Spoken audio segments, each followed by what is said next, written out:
নমস্কার, কেমন আছেন সবাই? সহজ জীবনের রান্নাঘরের আরও একটি ব্লগে আপনাদের স্বাগত জানাই। কালকে তো দেখলেন আমি পুকুরে অনেকক্ষণ ছিলাম, প্রায় 1 ঘন্টা যাবৎ ছিলাম। তো সেখানে 1 ঘন্টায় আমি ঝিনুক তুলেছি 2 কেজির মতো। ওই মানে সিদ্ধ টিদ্ধ করে ছুলে হয়তো বের হবে 250 গ্রাম মতো। তো আজকে ওগুলো রান্না করার কথা, সবাই আছে বাড়িতে। তো আজকে যেতে বলেছে মা, অনেক রান্না বান্না করবে, তো বলছে তুই এখানে আসিস খাস। তো কালকে রাত্রেবেলা খাওয়া দাওয়া করে এসেছি অনেক রাত্রে, আর ভিডিও এডিটিং করতে করতে রাত্রে ঘুমিয়েছি 2:45টার দিকে। আর সকালে উঠতেই ইচ্ছা করছিল না, কিন্তু যেহেতু ছেলের স্কুল আছে, উঠতে হবে, ওকে স্কুলে পাঠিয়ে যাব বাবার বাড়িতে। তাই স্নানটা সেরে নিয়ে এখন পূজাটা দিয়ে দেবো। ঈশান, 8টা বাজে, ওঠ, স্কুলে যাবি তো? যাও ব্রাশ নাও।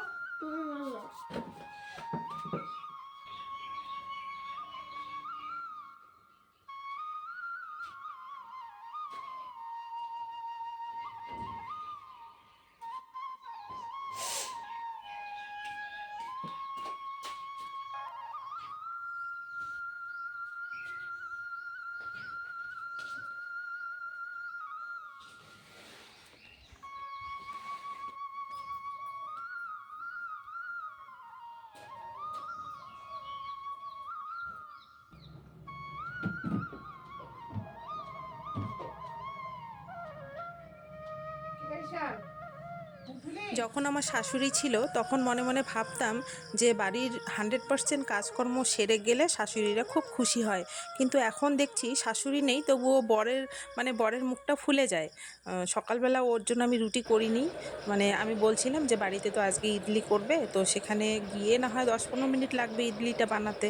তো সেই মানে ধৈর্যটুকু ওর নেই, সকালে রুটি করি নেই তাই কত কথা। বাপের বাড়ি গেলাম, ওই নিয়ে গেছে বাইকে করে। তাই আমি বললাম তুমি একটু বসো, আমি এখনই ভাপাটা মানে ইডলি ভাপাটা করে দিচ্ছি। তো বলছে হ্যাঁ তুমি 2টা রুটি করে আমাকে খাওয়ায় আসতে পারতা। মানে কি বলবো, মানে পুরুষ লোকেরা যে কেন এমন, আমি কিছুই বুঝি না। আরে বাবা, মহিলারা তো সবসময় 100% সংসারে করেই। তো আজকে না হয় 2টা রুটি নাই করলাম, কি আছে, ইডলিটা কি খাওয়া যায় না বলেন তো? এটা কি খাওয়ার জিনিস না? না, উনি বাঙালি মানুষ, উনি ডাল ভাত পছন্দ করে, উনি ইডলি পছন্দ করে না। একদিন না হয় ইডলি খাইলেই সকালবেলা, কি আছে? মানে সত্যি কথা, কার কার আপনাদের এরকম হয় বলুন তো সংসারে?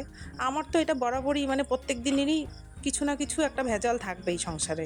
যতই সারাদিন কাজকর্ম করি না কেন, কোথাও না কোথাও একটু খামতি থাকবেই। মাঝে মধ্যে এগুলো নিয়ে না ভীষণ রাগ ওঠে জানেন, কিন্তু কি করব, মাথা ঠান্ডা রাখি। যাই হোক, আমি যদি বেশি কিছু কথা বলি তাহলে কথা বাড়বে, তাই কথা না বাড়িয়ে ওকে খাবারটা রেডি করে দিলাম। 4টা ইডলি দিলাম, 2টো খেলো আর 2টো খেলো না। আর চাটনিটাই বেশি করে খেলো, মানে যেটা খেলে ক্ষতি হবে সেটা বেশি করে খেলো, আর ইডলিটা খেলে ক্ষতি হবে না সেটা কম খেলো। তো এই হলো খারাপ। ব্যাপার। হ্যাঁ, এই তো কি বললো আরেকবার মা? শুনছেন বন্ধুরা কি বলছে? আমি বলে টাকার লোভে পড়ছি, আর ওর মনে হয় টাকার লোভ নাই। টাকা বান্ডিস হয় মোর মাসি, টাকার লোভ নাই কই আমার। মানে একটা এই নে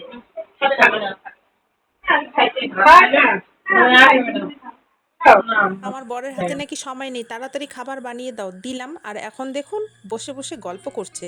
তাই খেতে খেতে বলছিলাম তোমার না সময় নেই, যে খাবার বানাবো তার সময়টুকু দিচ্ছিলে না, তাই এখন যাও না কেন, এখন বসে বসে গল্প করছো খুব সুন্দর করে।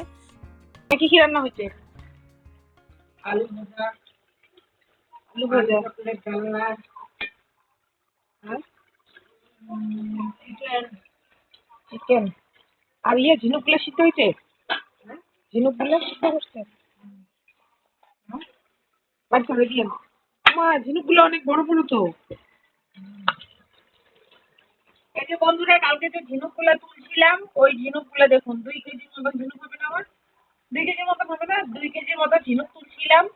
সেই ঝিনুক থেকে এই যে এগুলো ভিতর থেকে বের করছি সিদ্ধ করে। আর হয়ে যাবে থাকার জন্য। তো বন্ধুরা, আপনারা কারা কারা ঝিনুক খেতে পছন্দ করেন বা খেয়েছেন কমেন্ট করে জানাবেন আমাকে। এই যে আমার মা রান্না করছে, খুব সুন্দর রান্না করে আমার মা।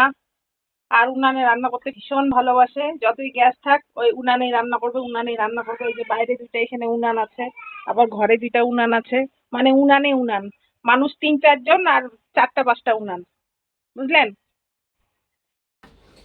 বাবারে বাবা, এ কত ফুল, যত ফুল আসনে দিলে সব মানে ঠাকুর ঢাকবে পুরা।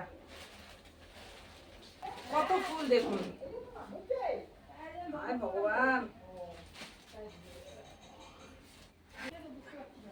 এখানে কতগুলো ফুল, আবার এইখানে ফুল, আবার এইখানেও ফুল।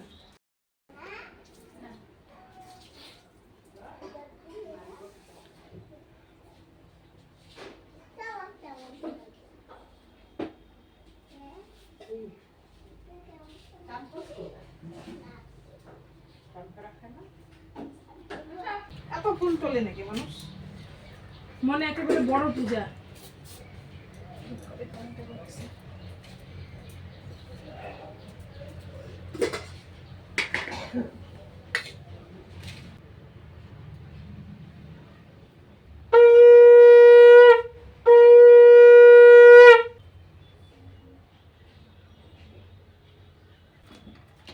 আগে একটা সময় আমার বাবার বাড়িটা খুব ছোট ছিল, মানে 2 কাঠা জমির উপরে বাড়ি ছিল।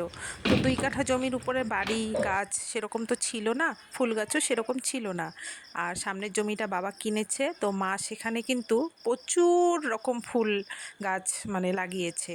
তো এত এত ফুল হয়, আর আমার দিদা সকালবেলা 1 ঘন্টা ধরে ফুলই তোলে। দেখেছেন তো কতগুলো ফুল, আর এত এত ফুল দিয়ে পূজা দেওয়াটাও না মানে খুব একটা, মানে আমার পক্ষে চাপ হয়ে যায়, কারণ বেশিক্ষণ বসে থাকতে পারি না কোমরের যন্ত্রণার জন্য। আর এত ফুল তুলেছে, তাই একা একা বিড়বিড় করছিলাম যে এত এত ফুল দিয়ে পূজা দেওয়াও মানে খুব কষ্টকর, মানে প্রচুর সময় লাগে। আর এমনি এমনি ফুলগুলো আসনে দিয়ে দেখতেও খারাপ লাগে, তাই খুব সুন্দর করে সাজিয়ে গুছিয়ে দিলে মনে হয় যে না, পূজাটা খুব সুন্দর করে দিলাম, মনটা শান্তি লাগে আর কি। আর অনেক দিন পরে বৃষ্টি হলো, খুব ভালো লাগছে বৃষ্টিটা পড়ে। মানে এক তো গরম, দ্বিতীয়ত মাটিতে কোনো জলই নেই, তো বৃষ্টিটা খুব হলো।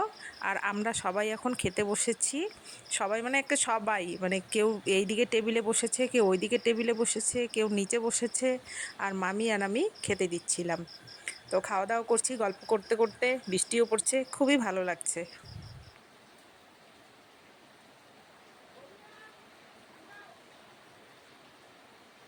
খেতে খেতে ভিডিওটা আজকে এখানেই শেষ করছি। সবাই সাবধানে থাকবেন, আর ব্লগটা কেমন লাগলো সেটা কমেন্ট করে জানাবেন। সবাই ভালো থাকবেন, সুস্থ থাকবেন। দেখা হচ্ছে শিগগিরই পরের কোনো ব্লগে।